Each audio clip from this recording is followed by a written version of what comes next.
Hello दोस्तों, हिंदी की बिंदी channel में आप सभी का स्वागत है।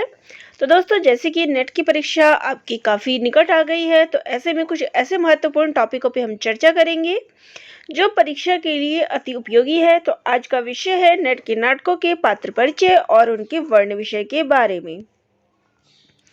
तो सबसे पहला नाटक है अंधेर नगरी, जिसके रचयिता है भारतेंदु हरिश्चंद्र और इसका प्रकाशन वर्ष है 1881 ईस्वी। अब इसके बारे में देखिए, इसमें 6 छोटे अंक हैं और ये किस प्रकार का नाटक है? एक प्रहसन नाटक है, एक ही रात में लिखा गया है। और इसकी विषय वस्तु क्या है? इसमें विवेकहीन और निरंकुश शासन व्यवस्था पर करारा व्यंग्य किया गया है। न्याय व्यवस्था की विसंगति का चित्रण किया गया है। सामाजिक राजनीतिक विसंगति का इसमें चित्रण किया गया है। अब बात करते हैं इसके दृश्यों की। दृश्य पे भी प्रश्न आ चुके हैं। तो इसका पहला दृश्य जो है वो है बाह्य प्रांत, दूसरा दृश्य इसका बाजार का है, तीसरा दृश्य इसका जंगल का है, चौथा दृश्य इसका राजसभा का है, पंचम दृश्य अरण्य और छठा दृश्य जो है वो शमशान का है। अब पात्रों की बात करें तो इसमें महंत है जो विवेकशील, चतुर और साहसी साधु है। गोवर्धन दास महंत का लोभी शिष्य है।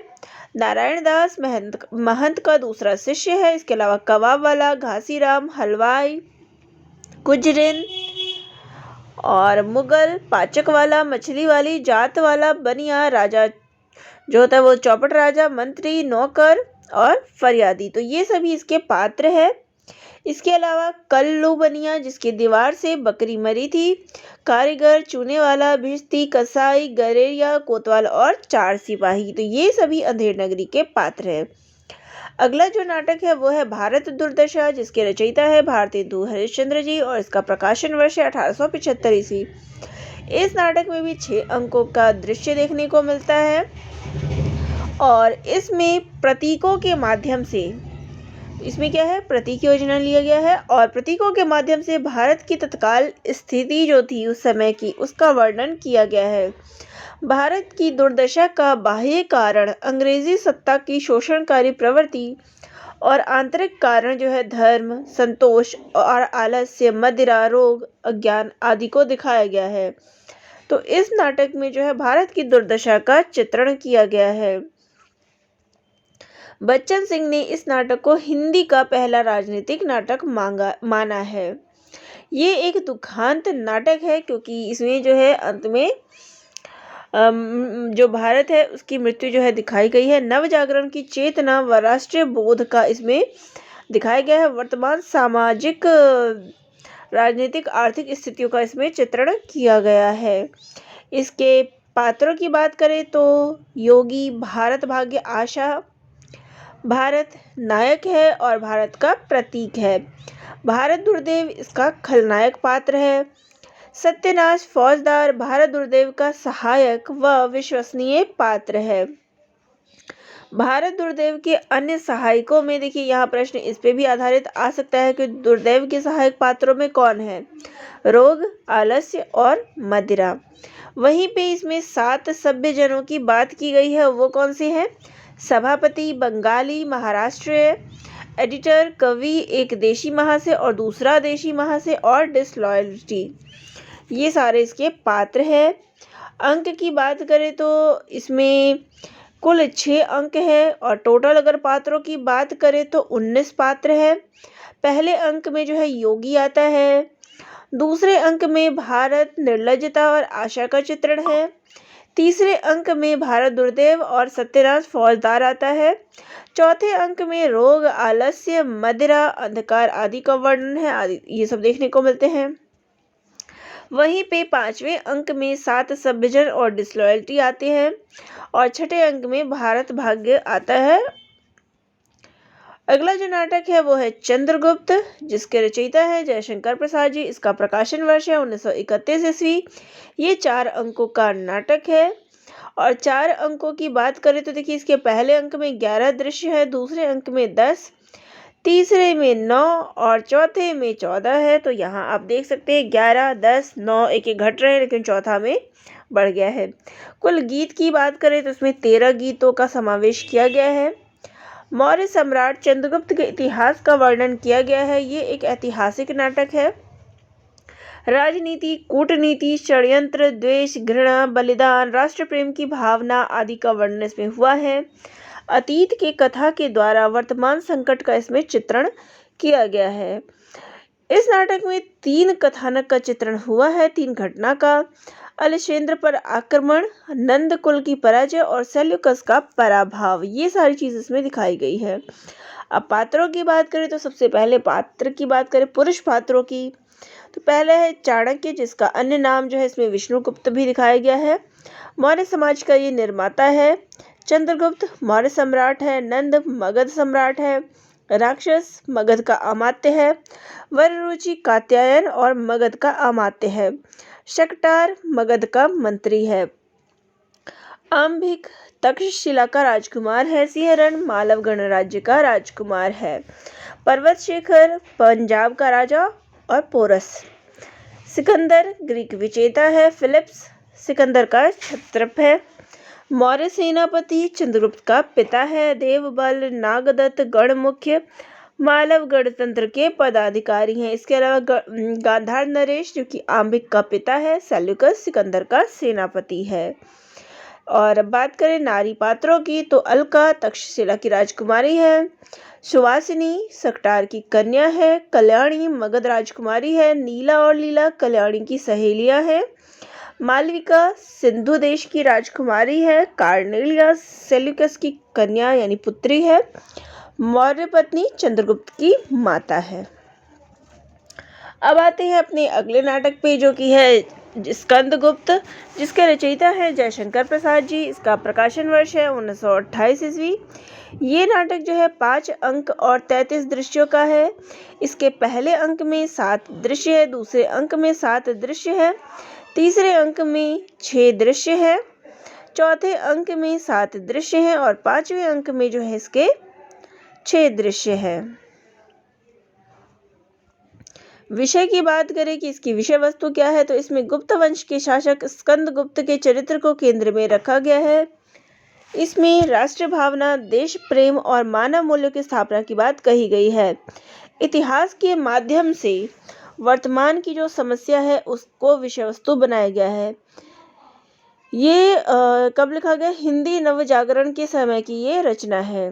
इसमें राष्ट्र एकीकरण और स्त्री पुरुष समानता की जो है बात कही गई है। अब बात अगर करें नाटक के पात्रों की तो सबसे पहले बात करते हैं इसके पुरुष पात्रों की। तो इसमें पुरुष पात्र है स्कंदगुप्त, कुमारगुप्त, गोविंदगुप्त, पर्णदत्त, चक्रपालित, बंधुवर्मा, भीमवर्मा, मातृगुप्त, प्रपंच बुद्धि, शर्वनाग, वायुसेना, पुरगुप्त, भट्टार्क, पृथ्वीसेन, मुद्गल, प्रख्यात कीर्ति, ये सारे इसके पात्र हैं। वही स्त्री पात्रों में देवकी, देवसेना, विजया, अनंत देवी, जयमाला, कमला, रामा और मालिनी आते हैं। अगला जो नाटक है वो है ध्रुव स्वामिनी, जिसके रचयिता है जयशंकर प्रसाद जी और इसका प्रकाशन वर्ष है 1928 ईस्वी। अंकों की बात करें तो इसमें 3 अंक हैं और ये प्रसाद जी का अंतिम और श्रेष्ठ नाटक है और ये नाटक संबंधित है गुप्त काल से। इस नाटक में नारी के अस्तित्व, अधिकार और पुनर्लगन की समस्या जो है चित्रित की गई है। पुरुष सत्तात्मक समाज में शोषण के प्रति नारी का जो है विद्रोह किस प्रकार से वो इसमें दिखाया गया है। ऐतिहासिकता के माध्यम से वर्तमान काल में जो स्त्री की समस्या है या वर्तमान काल में जो अन्य परिस्थितियां थी उसका प्रस्तुतिकरण इसमें किया गया है। पात्रों की बात करें तो सबसे पहले स्त्री पात्रों की करते हैं तो ध्रुव स्वामिनी, मंदाकिनी और कोमा इसके पात्र हैं। पुरुष पात्रों की बात करें तो रामगुप्त, चंद्रगुप्त, शिखर स्वामी, शकराज, खिंगिल, मिहिरदेव और पुरोहित। वहीं पे अन्य पात्रों में हिजड़ा बौना, कुब्रा, प्रतिहारी, खड़गधारणी, सामंत कुमार और शक सामंत, ये सभी इसके पात्र आते हैं। अगला जो नाटक है वो है अंधा युग, जिसके रचयिता है धर्मवीर भारती और इसका प्रकाशन वर्ष है 1955 ईस्वी। अंक की बात करें तो उसमें 5 अंक शामिल हैं। पहला अंक देखिए, इसमें अंकों से भी प्रश्न आते हैं, इसका क्रम जरूर देख लीजिएगा। इसका पहला अंक कौरव नगरी है, दूसरा अंक पशु का उदय, तीसरा अंक अश्वत्थामा का अर्धसत्य, उसके बाद अंतराल है जिसमें पंख पट्टी और पट्टियां हैं, पंख पहिए और पट्टियां। चौथा अंक गांधारी का शाप है। पांचवा अंक विजय एक क्रमिक आत्महत्या है और समापन जो है इसका प्रभु की मृत्यु से होता है। इसके विषय वस्तु की बात करें तो महाभारत के 18वें दिन की संध्या से लेकर कृष्ण की मृत्यु तक का इसमें चित्रण किया गया है। महाभारत की कथा को लेकर आधुनिक समस्या का इसमें चित्रित किया गया है। युद्ध की विभीषिका के युद्ध से कितना बड़ा विनाश हो सकता है इसका वर्णन इसमें किया गया है। घृणा, प्रतिशोध, हताशा, मूल्यहीनता, क्षणवादिता, कुंठा, विकृति आदि का वर्णन इसमें किया गया है। नाटक के पात्रों की बात करें तो इसमें पात्र हैं अश्वत्थामा, गांधारी, धृतराष्ट्र, विदुर, कृपाचार्य, युयुत्सु और कृतवर्मा। इसके अलावा संजय, वृद्धयाचक, प्रहरी, बलराम और व्यास। नारी पात्र में केवल एक गांधारी ही इसमें पात्र है। अगला नाटक है सिंदूर की होली, जिसके रचयिता है लक्ष्मी नारायण लाल। तो लाल और मिश्र में कंफ्यूज मत होइएगा। देखिए सिंदूर की होली, अब मैं आपको इसको लर्न करने का तरीका बता देती हूँ कैसे याद करेंगे। होली, तो होली में हम कलर से खेलते हैं और स्पेशली क्या है, हम लाल रंग से खेलते हैं। तो लाल रंग होली, तो इससे आपका याद करके इसको आपस में जोड़ के जो है इसको याद रख सकते हैं कि होली तो हम किससे खेलेंगे, लाल रंग से। तो लक्ष्मी नारायण लाल जो है ना इसके रचयिता हैं। प्रकाशन वर्ष है इसका 1934 ईस्वी। अंक की बात करें तो इसमें 3 अंक हैं। कथा की अवधि 12 से 13 घंटे की है। ये एक नायिका प्रधान नाटक है। इस नाटक में निस्वार्थ व आदर्श प्रेम का चित्रण हुआ है। भ्रष्टाचारी कानून व्यवस्था का इसमें चित्रण है। मनोरमा वैधव्य का समर्थन और इसमें चंद्रकला जो है वो प्रेम का समर्थन करती है। तो यहाँ इससे भी प्रश्न बन सकता है कि कौन वैधव्य को और कौन प्रेम को समर्थन करती है। विधवा विवाह का जो है इसमें प्रश्न उठाया गया है और इसके अलावा जो है गुनहगारी प्रवृत्ति को किस प्रकार बढ़ावा मिलता है इसका भी चित्रण इसमें देखने को मिलता है। अब बात करें इसके पात्रों की, तो इसके पात्र है रजनीकांत जो कि रमापति का पुत्र है और चंद्रकला का प्रेमी है। मनोज शंकर मुरारीलाल के मित्र का बेटा है और मनोरमा से प्रेम करता है। मुरारीलाल डिप्टी कलेक्टर है। माहिर अली मुरारीलाल का मुंशी है। भगवंत सिंह पहले मजिस्ट्रेट और फिर राय साहब होता है। इसके अलावा हरनंदन सिंह है। चंद्रकला मुख्य पात्र है, मुरारीलाल की बेटी है और एक शिक्षित स्त्री है। मनोरमा विधवा है और इसके अलावा एक पात्र है डॉक्टर। तो ये सारे इसके पात्र है। अगला नाटक है आधे अधूरे, जिसके रचयिता है मोहन राकेश और इसका प्रकाशन वर्ष है 1969 ईस्वी। अंक पूर्वार्ध और उत्तरार्ध 2 भागों में विभाजित है और ये जो है 3 अंक में प्रकाशित इसका हुआ है। मध्यवर्गीय परिवार में आए बदलाव का इसमें चित्रण हुआ है। स्त्री पुरुष के बीच लगाव और तनाव का चित्रण इसमें देखने को मिलता है। मानवीय संतोष के अधूरेपन का इसमें चित्रण हुआ है। कुंठित युवा वर्ग की जो पीड़ा है उसका वर्णन इसमें हुआ है। पारिवारिक विघटन, किस प्रकार जो एक परिवार है वो बिखर जाता है, इसका वर्णन इसमें देखने को मिलता है। पात्रों पर आते हैं तो सावित्री नायिका है और महेंद्रनाथ की पत्नी है। महेंद्रनाथ पहला पुरुष है। देखिए इसमें पहला पुरुष, दूसरा पुरुष ऐसे करके शब्द यूज हुआ है। तो महेंद्रनाथ पहला पुरुष है, सावित्री का पति है और इसके अलावा जो है उसके लिए काले सूट वाला आदमी नाम से भी प्रयुक्त हुआ है। सिंघानिया दूसरा पुरुष है। जगमोहन तीसरा पुरुष है। जुनेजा चौथा पुरुष है। अशोक सावित्री का बेटा है। बिन्नी बड़ी लड़की है और एक छोटी लड़की है। अगला नाटक है आषाढ़ का एक दिन, जिसके रचयिता है मोहन राकेश और प्रकाशन वर्ष है इसका 1958 ईस्वी। ये 3 अंकों में विभाजित है और अधिकतर प्रश्न आता है कि किसके जीवन पर यह आधारित है आषाढ़ का एक दिन, तो कालिदास के जीवन पर और इसमें स्त्री पुरुष के संबंधों को दर्शाया गया है। रंगनी संगनी के माध्यम से शोध पर जो है व्यंग किया गया है। अनुस्वार अनुनासिक के माध्यम से भारतीय नौकरशाही पर व्यंग किया गया है। मल्लिका के मुक्त प्रेम का चित्रण किया गया है। राजनीतिक संरक्षण का जो है द्वंद्व इसमें देखने को मिलता है। पात्रों की बात करें तो अंबिका गांव की एक वृद्धा है और मल्लिका की माँ है। कालिदास कवि है। मल्लिका वृद्धा की पुत्री है। ये जो वृद्धा है अंबिका उनकी पुत्री है। विलोम ग्राम पुरुष है। मातुल कवि है। प्रियंगु मंजरी राजकन्या है और कालिदास की पत्नी है। दंतुल राजपुरुष है। निक्षेप ग्राम पुरुष है। रंगनी नागरी है। संगनी नागरी है। अनुस्वार अधिकारी है और अनुनासिक अधिकारी है। आगरा बाजार जिसके रचयिता है हबीब तनवीर और इसका प्रकाशन वर्ष है 1954 ईस्वी। ये 2 अंकों का है। इसमें स्थान क्या है? आगरा बाजार, आगरा का बाजार है। आगरा के किनारी बाजार का एक चौराहा, उसका चित्रण इसमें किया है और ये नज़ीर अकबराबादी के जनवादी पहलू को इसमें प्रतिष्ठित किया गया है। लोक जीवन का, बाजार का जो है इसमें चित्रण हुआ है। साहित्य, साहित्यकारों, प्रकाशन, बिक्री आदि पर व्यंग किया गया है। पुलिस व्यवस्था की लापरवाही का चित्रण है। बेरोजगारी, गरीबी, लाचारी, वेश्यावृत्ति की समस्याओं का चित्रण है। शायरों के जीवन का इसमें चित्रण किया गया है।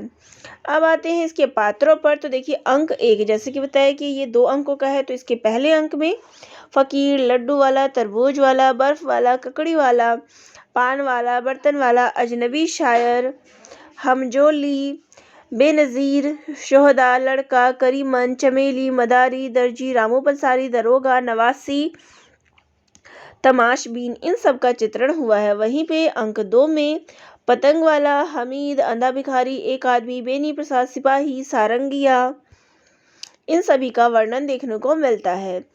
अगला जो नाटक है वो है बकरी जिसके रचयिता है सर्वेश्वर दयाल सक्सेना और इसका प्रकाशन वर्ष है 1974 ईस्वी। ये भी 2 अंकों में विभाजित है। पहले अंक में 3 दृश्य और दूसरे अंक में 3 दृश्य है।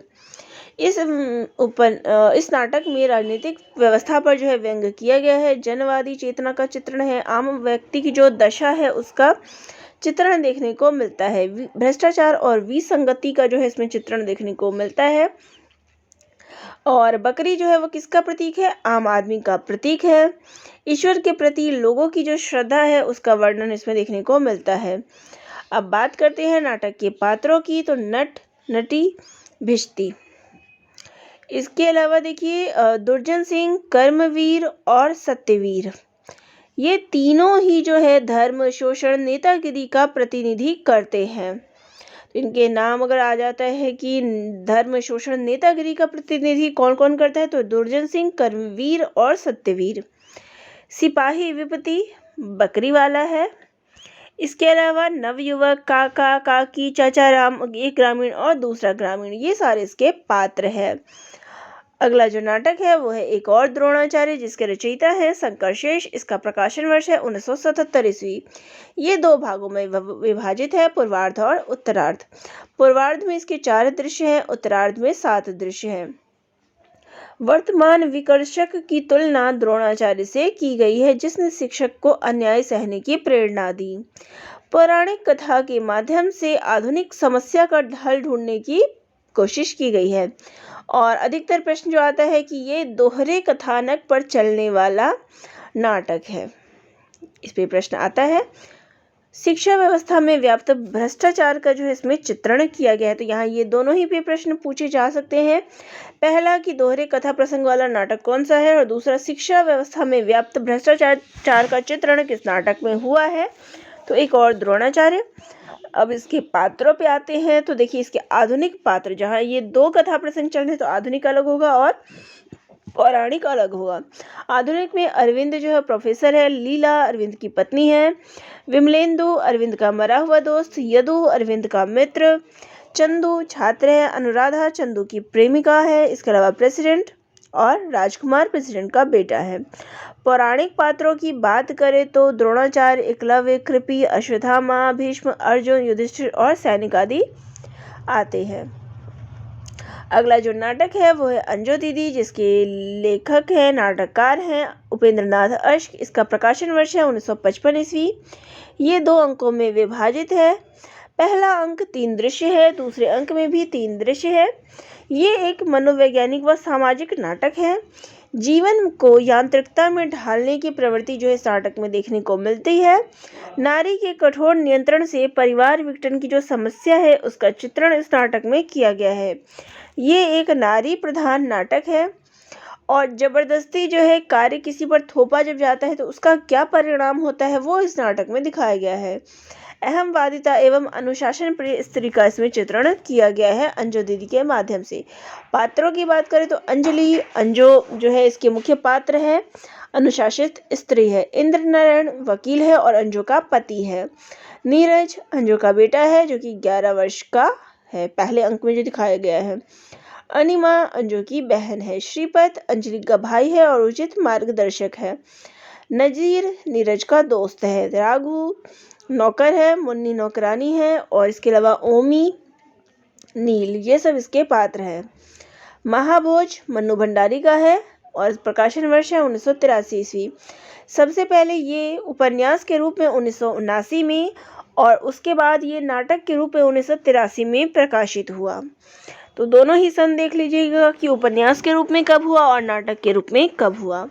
इस नाटक में कुल दृश्यों की बात करें तो 11 दृश्य है और यहाँ प्रश्न इस पे भी आ सकता है कि किस नाटक में उत्तर प्रदेश के सरोहा गांव का चित्रण हुआ है। तो महाभोज में गरीबों की दयनीय स्थिति का चित्रण हुआ है। राजनीतिक षड्यंत्र की बात जो है कही गई है। चुनावी दावपेच का अंकन किया गया है। भ्रष्ट पुलिस व्यवस्था, बिकाऊ मीडिया आदि का इसमें चित्रण हुआ है। भ्रष्टाचार, अवसरवादिता, शोषण, दोहरी नीति का वर्णन और इसका अंत जो है वो संघर्ष एवं विरोध से हुआ है। अब बात करें पात्रों की तो इसका पात्र है विशेषर जिसका यानी बीसू मुख्य पात्र है और हरिजन का हमदर्द है। हीरा बीसू के पिता है। बिंदेश्वरी प्रसाद यानी बिंदा, रुकमा बिंदा की पत्नी, दा साहब मुख्यमंत्री, सदाशिव अत्रे सत्ताधारी पार्टी के अध्यक्ष है। जोरावर दा साहब का सहयोगी। शकुल बाबू सत्यता प्रतिपक्ष है और पूर्व मुख्यमंत्री है। लखन सिंह पार्टी का प्रत्याशी है, दा साहब का विश्वास पात्र है।